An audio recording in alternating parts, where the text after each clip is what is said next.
อนผู้เจ้านะบอนอยู่คนจะเอาปลูกมักเนี่ยมักจะ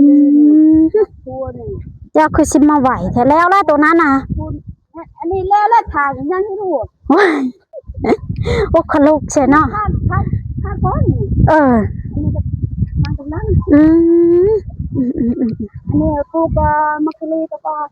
ปลูกมะกรูดอยู่คนละปลูกมะ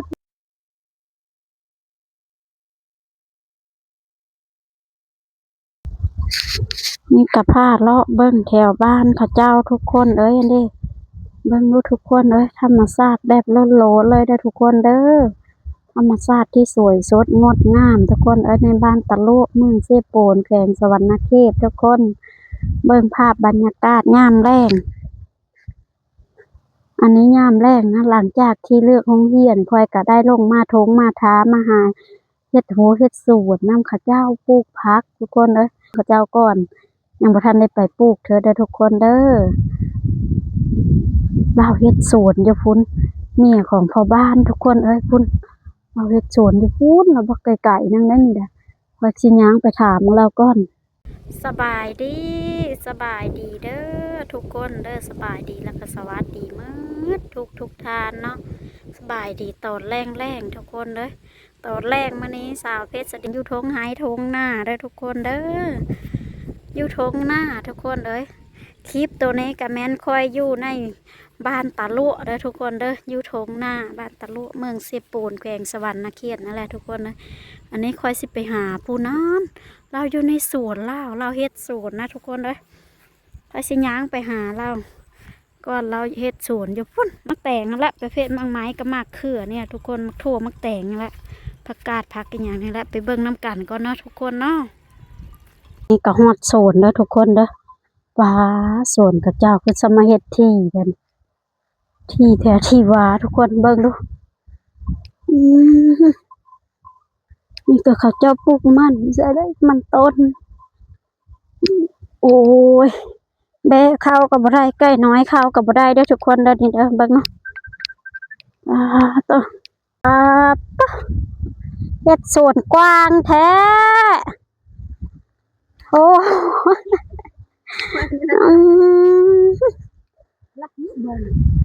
สมาเฮ็ดที่เรียกกระดอแท้บ่นี่นะ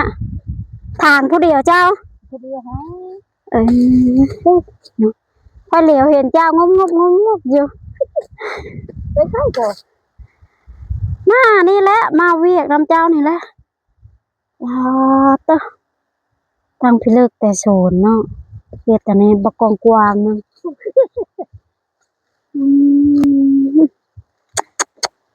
สีพร้อมสีหญ้าพร้อมยังท่านปุ๊เจ้าเนาะยัง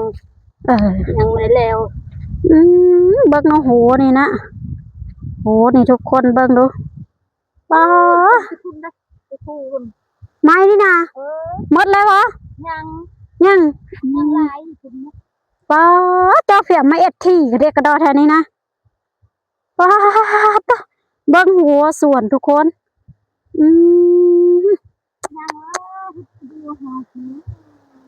เฮ็ดผู้เดียวเจ้าบ่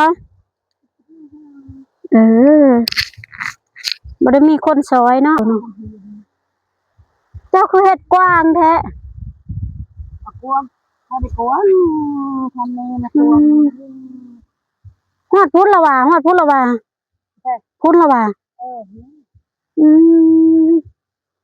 กว้างโพดสิเสียหญ้าไหวอยู่บ่ฮะปลูกมะเขือมาเลยยาเจ้าบ่ปลูกบ่ยาบ่มียานะบ่มียาก็จะปลูกบ่มีโอ้ยนะยาก็จะปลูกคือกันแต่บ่มียาเนาะบ่มีก็สิยอมเจ้าเว้ยจักมือละเฮ็ดสวนนี่นะนี่ชี้มือนี่ชี้มือนะทางเฮ็ดหัวทางเฮ็ดหัวทางเอาไม้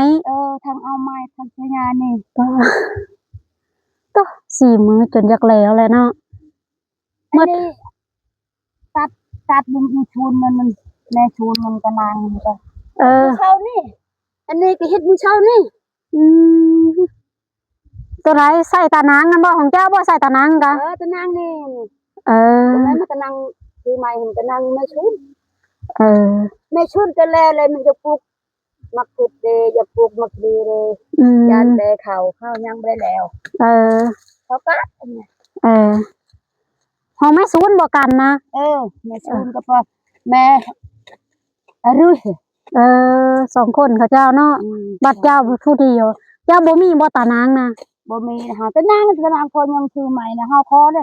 เขายังเฮายืมเฮาชื่อใหม่อีกอุ้ยเฮายานเด้อยานปืนเฮาชื่อใหม่นี่โอ้ยเนาะตั้งที่ลึกเนาะขอลงมาเฮ็ดสวนนี่ก็บ่ได้เนาะยืมก็บ่ได้บ่วันนี้แหละเฮาก็ชื่อให้อีก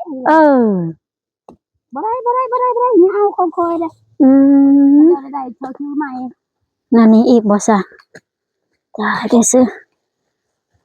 อันนี้อันเสียมจ้ะนะป้าต้องเฮาอีหลีเนาะ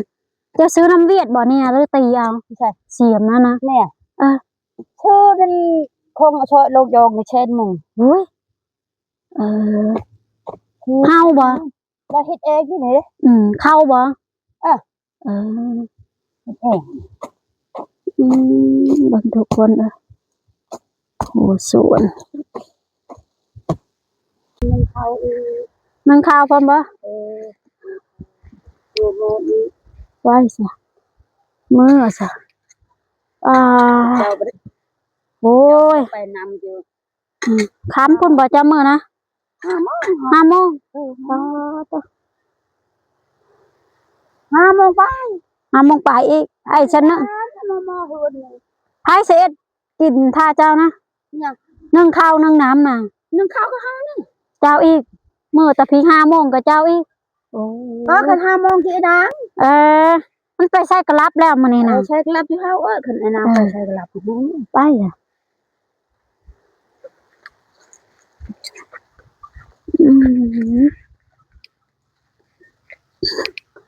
อันนั้นสิไปเท่าไหร่สิมาให้นี่มาให้นี่นานี่เจ้ามาแต่เธอมาแต่สายซะแต่นานั่นยะไปนี่ก็ย่างไปนี่ละว่าอ้อนี่นี่ค่อยย่างมานี่ลัดมานี่ย่างลัดบอลจอนี่แล้วนะมันสบายนะ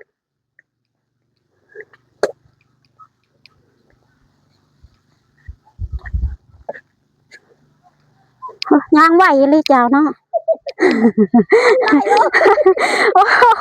ก็ละย่างตามน้ำรถบัสรถบัสทันนะ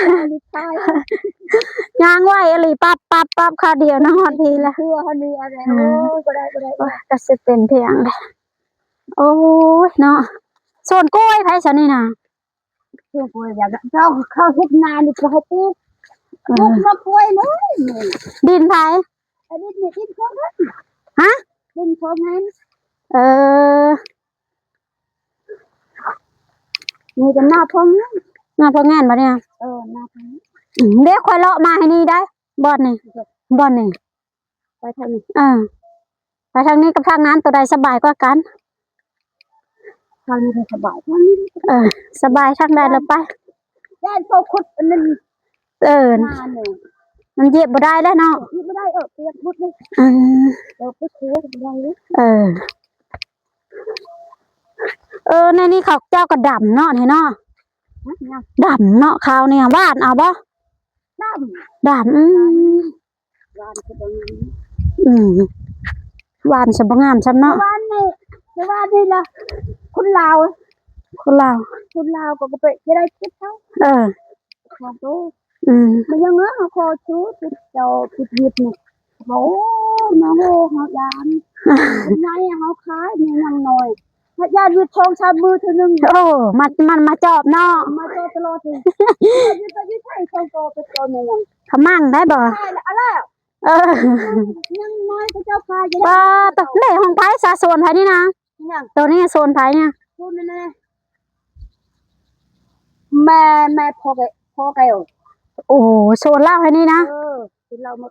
ดินเล่าหรอวะเนี่ยแม่เนี่ยนาในจุดนาพ่อแม่หรือบริเวณบ้านของนางโนอะปีแล้วนี่นางโนปีแล้วปีกายนี่เอ็ดในนี่หรอวะนางโนบริฮิตได้เลยแต่เก่าก็ฮิตนี่เลยฮิตดินยะนี่บริเล่าปะละเด็ก เออเออ ทางปลูกมันตอนทางปลูกยาทางปลูก มักเพชร ก้นตัวใดล่ะตัวใดพ่อก้นละก้นตัวนั้นก้อนเนาะอย่าได้เงินแน่อยากกินมักเพชรแน่บ้านนี้อยากกินผักแน่กินมักสลี่ได้เจ้าจะปลูกยาเนี่ยมักเพชรเดี๋ยวปลูกมันตอนบริในต้นมันต้นนี่ก็บริงามยาได้ว่าได้คันปลูกง่ายมันเขาตัดอีกตัดขึ้นในความเล่าเดี๋ยวเราก็ตัดเด้ตัดเด้เราก็ตัดนี่ฮะที่อีหลีหรอเนาะเราเฮ็ดกันเนาะซ้ำกันกับเจ้าเลยที่แท้ที่ว่าที่อาจารย์เบเข้าอันนี้ก็ยังเบเข้าบ่เนี่ยเข้าโอ้ยสิเข้าทางใดเด้ที่บัดนี้แหละจากเขาเห็นแต่ดิเบได้ยูทูบจอจะไล่พุ่นไปทางนั้นเลยเย็นมุนเข้าแล้วเนาะเบกับพี่ยกคือล้านไปได้คะแนวนั้นน่ะได้ถือโตมันซูซี่นี่โอ้โหซ้ำนึงซ้ำใดกะ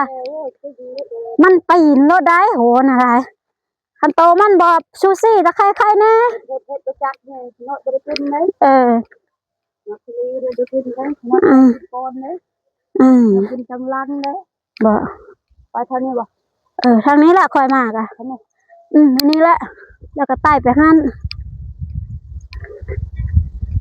คักกันเลยเนาะบรรยากาศตัวนี้เนาะใช่แค่2 บ่อนผู้เจ้านะบ่อนอยู่คนก็เฮาปลูกมักเนี่ยมักตัวนี่เจ้าคือสิมาไหวแท้แล้วล่ะตัวนั้นน่ะอันนี้แล้วทางยังให้รู้โอ้ขลุกเสียเนาะ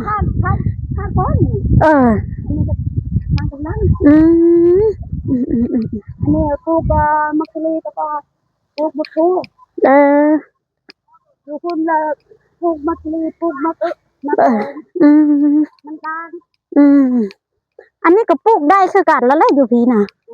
คือบ่ปลูกอยู่พี่เลยบ่เมยบ่พี่นะโซนตัวนี้ยาบ่งามโอ้ยจะบ่เมยบ่กลับไปกลับมาเขามามันจะได้โอ้ที่เฮาปีเฮาบ่ได้เฮ็ดชุดนี่เด้อตัวโอ้ยปีนี้เฮาเฮ็ดเด้ปีนี้เฮ็ดหลายเนาะเฮ็ดหลายเลยปีนี้แข็งแห้งแล้วเด้แข็งแห้งแล้วเสือเฮ็ดหลายเอ้ยตัดไม่ทัน200ป้ายป้าปะโอ้โหเอาลงมาเมื่อละบ่ยังหลายอยู่บ่ยังหลายเลยล่ะเฮาเอาลงวิดีโอเป็นที่สุดอันนั้นแหละค่อยเห็นมื้อเช้ามานั่งไปแบะเอามื้อเช้ามานั่งไปแบะเอาเฮ็ดแล้วนี่ก็เฮ็ดที่คุณป้าตะเก่งเนาะเจ้าเนาะค่อยละยอมบักขนาดโซนค่อยน้อยๆนั่นข้างโรงเรียนนั่นค่อยยังพอแห้งละปลูกผักปุญญาพระเจ้าเพิ่นว่าเฮ็ดบ่อนนั้นอีกแต่เฮ็ดบ่อนนี้อีกเฮาบ่ได้เฮ็ดที่แล้วเฮาขมันเฮาจิตไผเฮาบ่จิตไผแต่ว่าปีนี้ชุดว่าบ่ได้กินเลยฮะบ่ได้เฮ็ดชุดบ่ได้กินเลยนี่นั่นทำให้เด้นั่นทำขอหมู่ก็ขอได้เท่าเดียวแล้วเนาะโดน2 เทื่อ 3 เทื่อก็บ่กล้าขอเอ้ยตลอดละย่างถึงคนจะใครเด้เนี่ยอยู่บ้านเดียวก็ขอนำมือ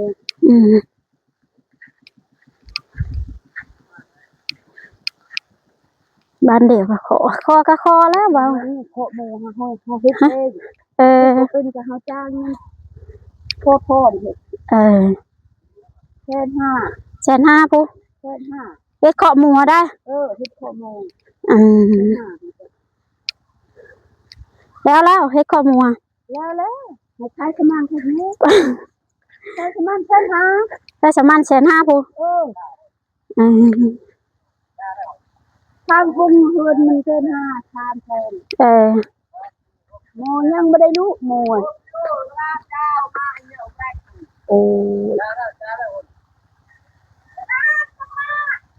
เป็นไสเข้าเฮาวานอยู่คุณไปทางนี้ซะติดเฮานี่ติดเวียดเลยติดเวียดบ่ติดเวียดแล้วบูไล่บุดไล่เดือแล้วเข้าก็สิเอาไข่เสริมเดี๋ยวนี้นะหอยก็จนบ่ยังมีพวกแล้วนี่เนาะไป แค่เนี่ยให้เจ้าไปซื้อก็ได้ บ่นะ ได้ไหม แขกคนละแขก เทศมาเห็นคอยบ่ จักก็แม่นอีแหละ แขกเจ้าสิได้กินศีลแหละนะ รู้จักแล้วแหละ ไปทางนี้ เออไว้เดี๋ยวก่อนนะขอบคุณขอบใจนะ เขาไปถ่าย FC ทุกท่านฮะเอาไปจังไงไปจอบตอนเจ้าปลูกอีหยังเลย โอ้ยไปบ่ได้เด้ไปบ่ได้เด้ ไปบ่ได้บ่นี่นะ เดี๋ยวกลับไปพูด ไปได้ค่อยได้ ไปได้ เออ เรียกเจอตัวครู เป็กหยังค่อยมือค่อยกะหลางโอ้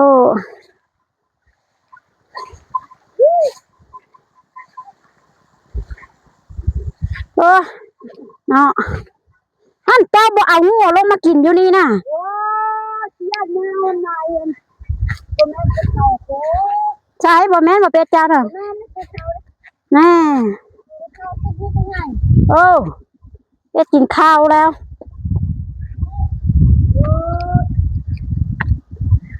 โอ้